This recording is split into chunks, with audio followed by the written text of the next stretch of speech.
Hola, hoy vamos a hablar de un periodo de Argentina de 30 años que fue muy turbulento en la historia. Como el gobierno popular de Perón colapsa hasta un régimen militar, y no una vez, sino dos veces. Vamos a ver la caída de Juan Domingo Perón y cómo surgieron después de dos dictaduras que, como veremos, fueron muy diferentes entre sí. Para empezar, tenemos que viajar en el tiempo y nos vamos a 1952, justo al momento de máximo poder de Perón, después de una reelección histórica.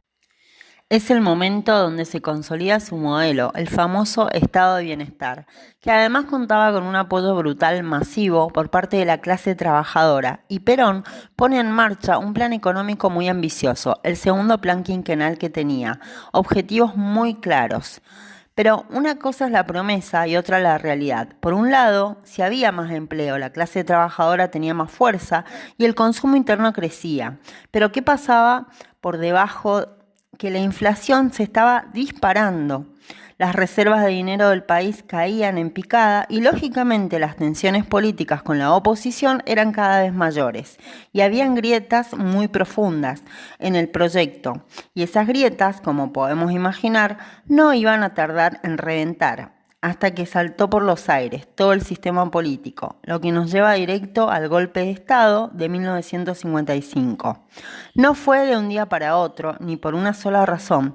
Tenía frentes abiertos por todas partes, un conflicto durísimo con la Iglesia Católica, harta de leyes como la del divorcio, una clase media que se sentía desplazada por el protagonismo de los obreros y que sufría la inflación, y por supuesto sectores de las Fuerzas Armadas que ya conspiraban con una oposición cada vez más organizada.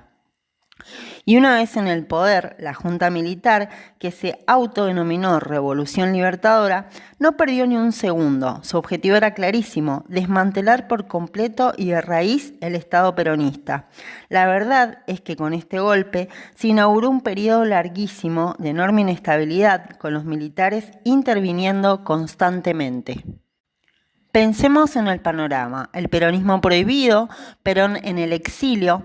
Lo que vino después fue un ciclo interminable de gobiernos civiles muy débiles que eran interrumpidos una y otra vez por los militares. Estas crisis permanentes sentó un precedente terrible que acabaría llevando a un capítulo muchísimo más oscuro y brutal. Si saltamos en el tiempo hasta 1976, vamos a ver por qué este nuevo golpe militar fue algo completamente distinto y mucho más aterrador. Aquí ya no hablamos de represión política. El régimen que toma el poder en el 76 va muchísimo más allá, utilizando toda la maquinaria del Estado para lanzar una especie de guerra secreta, no contra un enemigo externo, sino contra sus propios ciudadanos. Y los métodos que utilizaron fueron, la verdad, escalofriantes: desapariciones forzadas, gente que un día salía de casa y de la que no se volvía a saber nada, torturas sistemáticas en centros de detención secretos, de una censura y un control de la información absolutos, y de forzar a miles de personas al exilio. El objetivo era imponer el terror, para silenciar cualquier tipo de contrariedad. 30.000 es el número estimado de desaparecidos, personas que fueron secuestradas, torturadas y asesinadas por el propio Estado, y cuyos cuerpos, en la inmensa mayoría, no han sido encontrados. Y ese terrorismo de Estado no fue solo político, venía de la mano de una reestructuración total de la economía y la sociedad.